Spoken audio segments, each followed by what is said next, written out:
Hello students, welcome to my class. আজি আমি 5.1 exercise question number 4 to আমি কৰিম। ইয়াত দিয়া আছে তলৰ কোনবোৰ সমান্তৰ প্ৰগতিত আছে যিবিলাকে সমান্তৰ প্ৰগতি গঠন কৰিছে তাৰ প্ৰতিটোৰে সাধাৰণ অন্তৰ d নিৰ্ণয় কৰা আৰু পৰৱৰ্তী তিনিটাকৈ পদ নিৰ্ণয় কৰা। গোটেইবিলাক একে নিয়মৰ। ইয়াৰে মই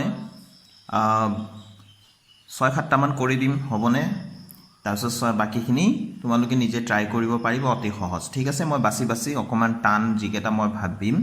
তো সেইকেইটা মই তোমালোকক সলভ কৰি দিম। ঠিক আছে, প্ৰথম কুৱেশ্যনটো লৈছোঁ। ইয়াতে 2, 4, 8, 16 ডট ডট দিয়া আছে। তো ইয়াত আমি প্ৰথমতে লিখি ল'ম এনেকৈ ক্ৰমে A1 বুলি কৈছোঁ প্ৰথম পদটোক। ইয়াত A1 2, A2 4, A3 দিয়া আছে 8 and A4 আছে 16। ঠিক আছে, আমি সাধাৰণ অন্তৰটো একে হ'ব লাগিব। ইয়াৰ আগৰ ভিডিঅ'বিলাক নিশ্চয় তোমালোকে চাইছা, নাই চোৱা যদি কোনো কথা নাই, ডেছক্ৰিপশ্যনত মই লিংকবিলাক দি দিম, তোমালোকে চাই ল'বা। আগৰ ভিডিঅ'কেইটা চোৱাটো খুবেই জৰুৰী আছে, তো তেতিয়াহে আমি এইকেইটা বুজি পাম। তো ইয়াত মই পিছৰ যিকেইটা পদ আছে, পিছৰ পদটোৰ পৰা আগৰ পদকেইটা আমি মাইনাছ কৰি চাম। ঠিক আছে, তো ইয়াতে A1, A2, A3, A4 এইকেইটা লিখি ল'লোঁ যিকেইটা সংখ্যা আমি দেখি আছোঁ তালিকাটোৰ পৰা। তো A2 মাইনাছ A1 পিছৰটোৰ পৰা আগৰটো মাইনাছ কৰিবলৈ কৈ আছোঁ। তো ইয়াতে 4 আৰু 2 আছে, তো 4 মাইনাছ 2 হ'ব। A2 মানে 4, A1 মানে 2। তো নিশ্চয় এইটো বুজি পাইছা। 4 মাইনাছ 2 2 হ'ব। তাৰপিছত আকৌ A3 মাইনাছ A2 পিছৰটোৰ পৰা আগৰটো মাইনাছ কৰিম চিৰিয়েলি। ঠিক আছে, জপিয়াই নহয়। তো A3ৰ পৰা A1 মাইনাছ নকৰোঁ আমি, ঠিক পিছৰটোৰ পৰা ঠিক তাৰ আগৰটোহে মাইনাছ কৰিম। তো A3 আছে ইয়াতে 8 মাইনাছ ইয়াতে কিমান আছে A2 4 ইকুৱেল কিমান পালোঁ আমি 4 পালোঁ। তো পিছৰটো আমি কৰি নাচাম, আমি সাধাৰণ অন্তৰটো সদায় একে হ'ব লাগিব সমান্তৰ প্ৰগতিত থাকিবলৈ হ'লে। তো ইয়াতে আকৌ A4 মাইনাছ A3ও কৰি দেখাব পাৰোঁ ইয়াতে, কিন্তু কৰি লাভ নাই যিহেতু আমাৰ এই প্ৰথমটোতে আমাৰ কি হৈ গ'ল, খেলি মেলি হৈ গ'ল। এটা 2 হৈ গ'ল, এটা 4 হৈ গ'ল, গোটেইকেইটা আমি একেই পাব লাগিব। তো লিখি দিম যিহেতু A2 minus A1 not equal to A3 minus A2, এতেকে প্ৰদত্ত যিটো তালিকাটো এপিত নাই, মই ডাইৰেক্ট এপিত নাই বুলি লিখি দিম। এপিত নাই মানে সমান্তৰ প্ৰগতিত নাই। ঠিক আছে, তো ইয়াৰ পিছত আমি নেক্সটটোত যাম। তো 4 নম্বৰ 2টো লিখি লৈছোঁ মই। ইয়াতে A1 আছে 2 মানে প্ৰথম পদটো আছে 2, প্ৰথম পদটো A বুলি কওঁ আমি, ইয়াতে A1 বুলি দি লৈছোঁ বাৰু, আমি তেনেকৈ কৰিব লাগিব। A2 মানে কিমান আছে 5/2, A3 মানে 3, A4 মানে 7/2। তো ইয়াতে এতিয়া A2 মাইনাছ A1টো আমি উলিয়াব লাগিব। তো 5/2 মাইনাছ 2, তো এইটো লসাগু কৰিব লাগিব। 2টো লসাগু হ'ব নিশ্চয় জানো, নিজৰ লসাগু থাকিলে ওপৰত যি থাকিব ডাইৰেক্ট বহিব, মাইনাছ গোটা সংখ্যাটো লসাগুৰ লগত পূৰণ হৈ বহিব। তো এইটোত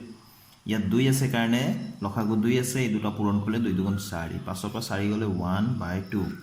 তো আকৌ আমি A3 মাইনাছ A2 কৰিম। ঠিক আছে, ঠিক পিছৰটোৰ পৰা আগৰটো পদ মাইনাছ কৰিম। তো A3 আছে 3 মাইনাছ A2 আছে 5/2। তো এটা ভগ্নাংশ এটা গোটা সংখ্যা থাকিলে আমি লসাগু ল'বই লাগিব। 2 3 গুণ 6 মাইনাছ 5 ইকুৱেল টু 1/2। তো এইটো আমি একে পাই আছোঁ, গতিকে আমি A4 মাইনাছ A3টো আমি কৰি চাব লাগিব। তো A4 আছে 7/2 মাইনাছ A3 আছিলে A3 আছে 3। তো ইয়াতো লসাগু 2 হ'ব, এইটো 7টো হ'ব নিজৰে লসাগু, 2 আছে ইয়াতো লসাগু 2, গতিকে ডাইৰেক্ট 7টো বহিব। গোটা সংখ্যাটো লসাগুৰ লগত পূৰণ হৈ বহিব। 2 3 গুণ 6 1/2। তো আমি কি পালোঁ, যিহেতু A2 minus A1 equal A3 minus A2 equals A4 minus A3, এতেকে প্ৰদত্ত তালিকাটো এপিত আছে। তো এতেকে এপিত আছে বুলি লিখি দিছোঁ মই শ্বৰ্টকাটত, এপিত আছে। ঠিক আছে, এপিত আছে নে নাই, সমান্তৰ প্ৰগতিত আছে নে নাই সেইটো সুধিছে। তো এইটো এপিত আছে। তো এতেকে সাধাৰণ অন্তৰটো কি হ'ব, সাধাৰণ অন্তৰক আমি ডি বুলি কওঁ। তো ডি বুলি লিখিম। সাধাৰণ অন্তৰ কিমান হ'ব, যিটো আমি বিয়োগ কৰি চবতে একে পাইছোঁ, এইটো সাধাৰণ অন্তৰ হাফ। তাৰপিছত কৈছিলে আমাক সাধাৰণ অন্তৰ নিৰ্ণয় কৰাৰ পিছত ইয়াৰে পৰৱৰ্তী পদ তিনিটা আমি উলিয়াব লাগে। পৰৱৰ্তী মানে ইয়াতে 1 2 3 4টা পদ দিয়া আছে, ইয়াৰ পিছত আকৌ 5 6 7 নম্বৰ পদকেইটা উলিয়াব লাগে। তো A5 আমি উলিয়াম, A4 লৈকে দিয়া আছিলে, A5টো উলিয়াম। ঠিক আছে, তো A5টো কিমান হ'ব, আমি এতেকে বুলি দিলোঁ a5টো আছিলে ফৰ্মুলাটো a + 4d ঠিক আছে a মানে প্ৰথম পদটো ইয়াত দিয়া আছিলে a1 to 2 plus 4 into d মানে আছে হাফ তো এটো আমি 2 2 4 কাটি দিম আমি পূৰণটো আগত কৰিম গতিকে এটো পূৰণ হৈ আছে নহয় জানো তো 2 plus 2 2 থাকিলে ইয়াত কিমান 4 তো a6 মানে a plus 5d চাবা ইয়াত 5 থাকিলে পঞ্চমটো পদ কৰোতে d সাধাৰণ অন্তৰ 4টা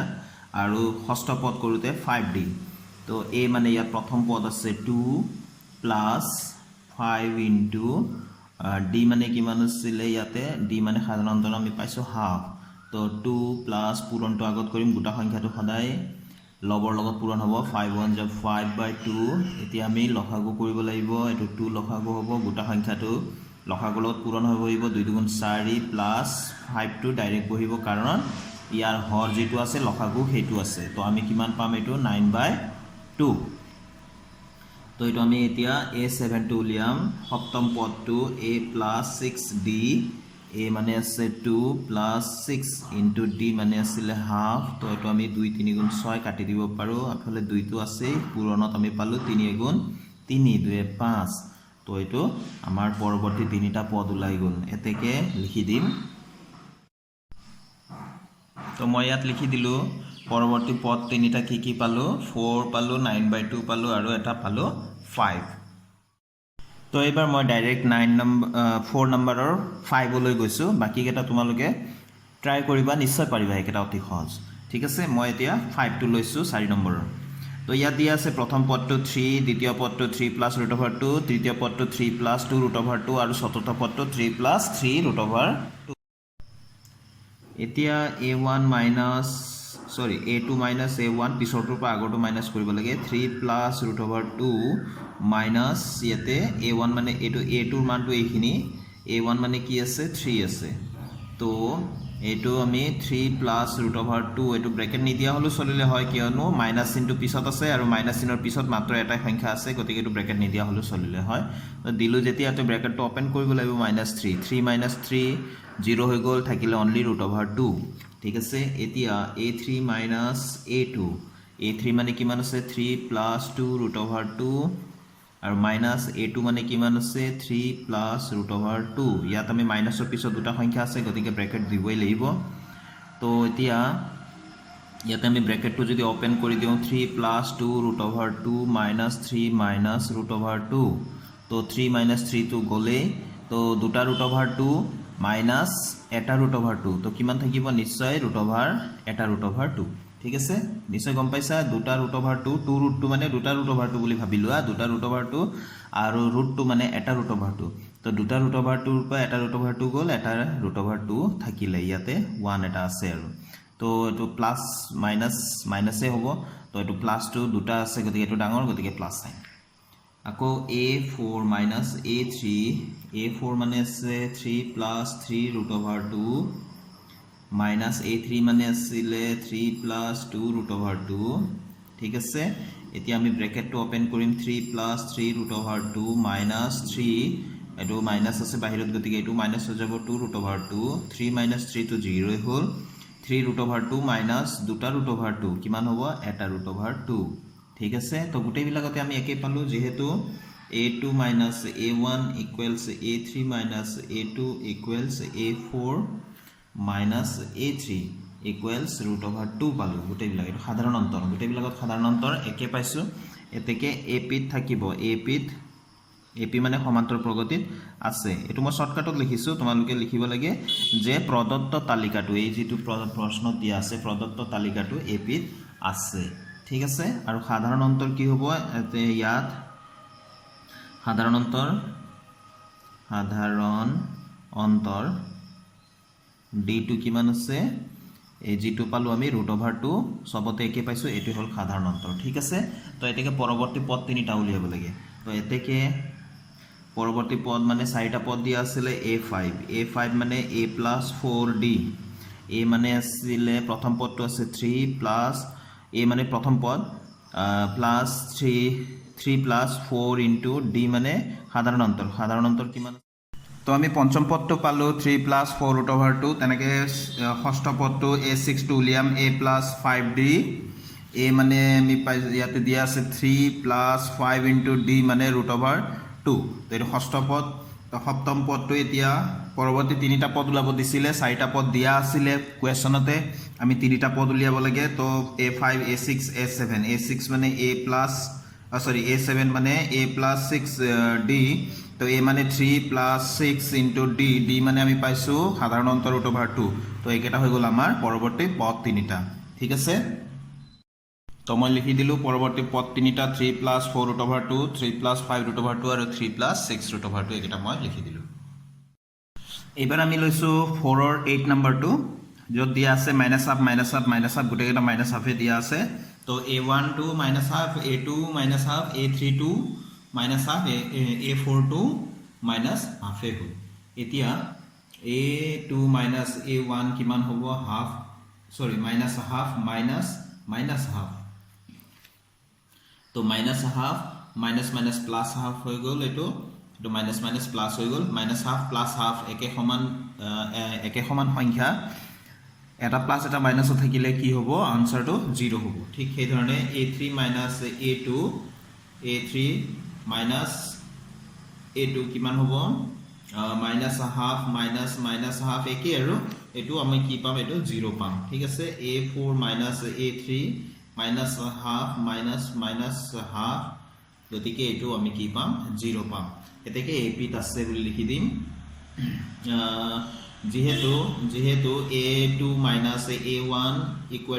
a3 - a2 = a4 - a3 পালো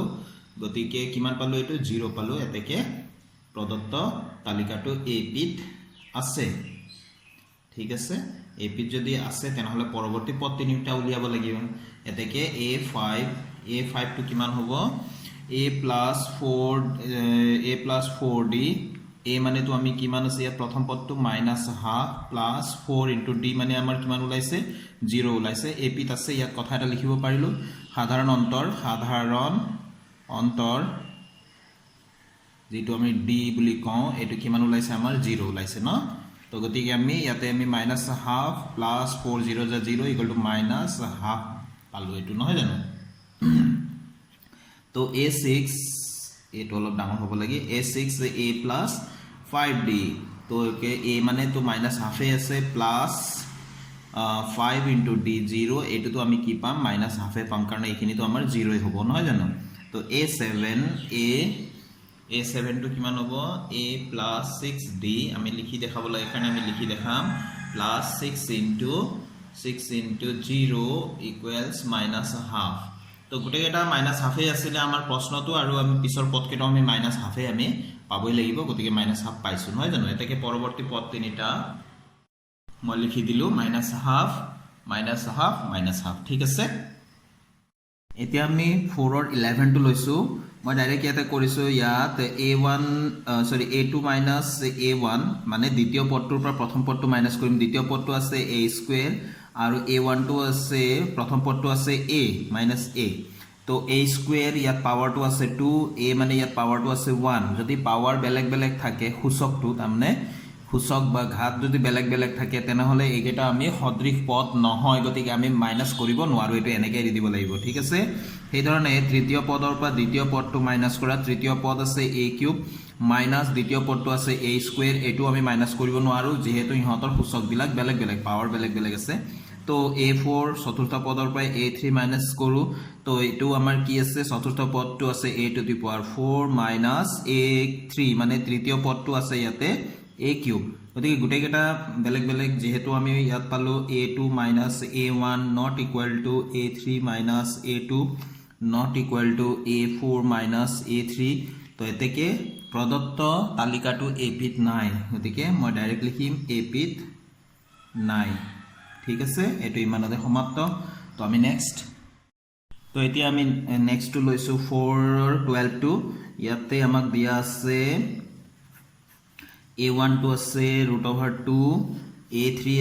a2 আছে দ্বিতীয় পদটো আছে √8 ইয়াক আমি এনেকৈ লিখিব পাৰো ৰুট অভাৰ 8 মানে হৈ গ'ল 4 2 যা 8 4 মানে আকৌ 2 স্কুৱেৰ ইনটু 2 নহয় জানো 2 দুগুণ 4 দুগুণ 8 গতিকে যাৰ স্কুৱেৰ দিছে বাহিৰত আহিব 2 ৰুট অভাৰ 2 অকমান কৰি ল'ব লাগিব আৰু a3 তৃতীয় পদটো আছে ৰুট অভাৰ 18 ৰুট অভাৰ 18 মানে কি 9 দুগুণ 18 নহয় জানো 9 ইনটু 2 তো 9 মানে আমি লিখিব পাৰো 3 স্কুৱেৰ ইনটু 2 তো যাৰ স্কুৱেৰ আছে বাহিৰত ওলাই আহিলে ৰুট অভাৰ 2 থাকিলে ভিতৰত 2 2 তাৰপিছতে a4 এটো ৰুট অভাৰ 32 আছে 32 মানে কি 16 দুগুণ 32 16 2 যা 32 16 মানে 4 4 যা 16 তো 4 স্কুৱেৰ ইনটু 2 তো যাৰ স্কুৱেৰ আছে বাহিৰত ওলাই আহিলে 2 2 ভিতৰতে থাকি গ'ল তো এইখিনি হৈ গ'ল আমাৰ প্ৰথম পদ দ্বিতীয় পদ তৃতীয় পদ চতুৰ্থ পদ তো এতেকে a2 a1 a2 মানে আছে 2 ৰুট অভাৰ 2 আৰু a1 মানে আছে ৰুট অভাৰ 2 a2 আৰু a2 নহয় জানো তো দুটা ৰুট অভাৰ 2 মাইনাস এটা ৰুট অভাৰ 2 তো এটা ৰুট অভাৰ 2 থাকিব হয়নে তো a3 minus a2 equal 3 root over 2 minus 2 root over 2 তো একে কথা তিনিটাৰ পৰা দুটা মাইনাস কৰিলে এটা ৰুট অভাৰ 2 থাকিব তো a4 মাইনাস a3 তো 4 root over 2 minus 3 root over 2 তো এটা ৰুট অভাৰ 2 থাকিব তো সকলোতে সাধাৰণ অন্তৰ কিমান পালো ৰুট অভাৰ 2 পালো তো এতে সৰি আমি ইয়াত লিখিব লাগিব যেহেতু a2 minus a1 equal to a3 minus a2 ইকুৱেলস a4 minus a3 তো গোটেই বিলাকত আমি ৰুট অভাৰ 2 পাইছো এতেকে প্ৰদত্ত তালিকা যেটো প্ৰশ্নত দিছে হেতু এপিত আছে ন এপিত আছে ওকে তো এপিত যদি আছে তো আমি পৰৱৰ্তী পদ তিনিটা উলিয়াব লাগে তো চাৰিটা পদ দিয়া আছিল পঞ্চম পদটো এতেকে বুলি লিখা a5 a plus 4d a means root over 2 দিয়া আছিল plus 4 d মানে root over 2 তো এটো ইমানে থাকিব তো আমি এটোক আমি তো কিমান হৈ গল 2 root over 2 plus 4 root over 2 কিমান হৈ যাব 5 root over 2 ঠিক আছে তো আমি কোৱেশ্চনৰ নিচিনাই যদি লিখিব যাও এনেকৈ যদি আমি লিখিব যাও তেনেহলে 5 টোক আমি root over ৰ ভিতৰত সুমিয়াই দিব লাগিব 5 টোক আমি root over ৰ ভিতৰত সুমিয়াই দিলে কি হ'ব এটো 2 টো ভিতৰত আছিল 5 টোক ভিতৰত সুমিয়াই দিলে স্কয়াৰ এটা দিব লাগিব তো 5 5 গুণ 25 দুগুণ 50 root over কিমান পাম আমি 50 পাম ঠিক আছে 5 টো root over ৰ ভিতৰত সুমালে কিন্তু root over ৰ ভিতৰত যদি লিখিব যাও বাহিৰৰ সংখ্যা এটা স্কয়াৰ দি লিখিব লাগিব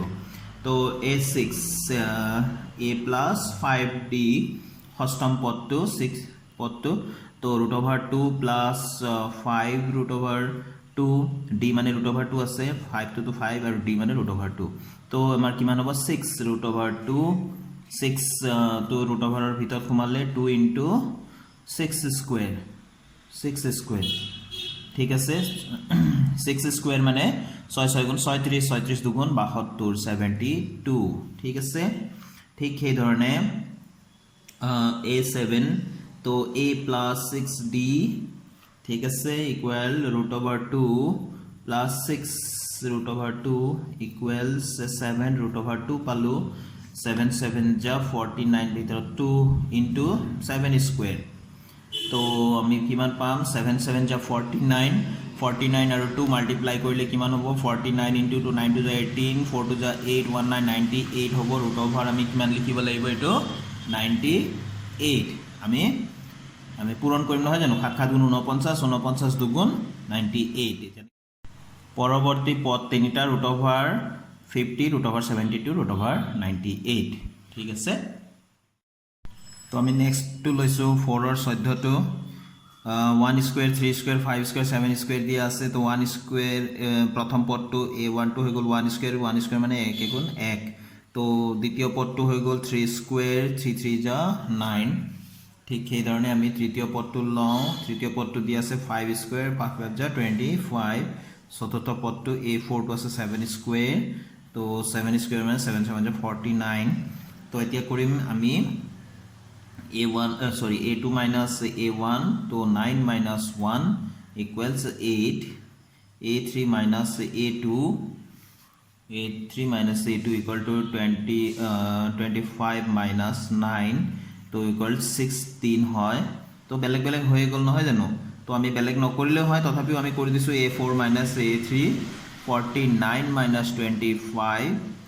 49 minus 25 পিছৰটোৰ পৰা আগৰটো মাইনাছ কৰিব লাগে 9 ৰ 5 গ'ল 4 4 পৰা 2 গ'ল 24 তো যেহেতু আমি দেখা পালো যে a2 minus a1 not equal to a3 minus a2 not equal to a4 minus a3 তো এতেকে প্ৰদত্ত তালিকাটো a-পিত নাই হৈ গ'ল তো এনেকৈ কৰিব লাগে অতি সহজতে অতি সহজ সিস্টেমত অতি সহজ মেথডত মই বুজাবলৈ তোমালোকক চেষ্টা কৰিছো তো আজিৰ মই ভিডিওটো ইয়াতে সামৰিছো বাকি যি কেটা আছে গুটেকেটা একে নিয়মত হ'ব তোমালোকে চেষ্টা কৰিবা তো কিবা যদি অসুবিধা থাকে তোমালোকে কমেন্ট সেকশনৰ জৰিয়তে মোক কমেন্ট কৰি কোৱেশ্চন কৰিবা তো keep watching thank you students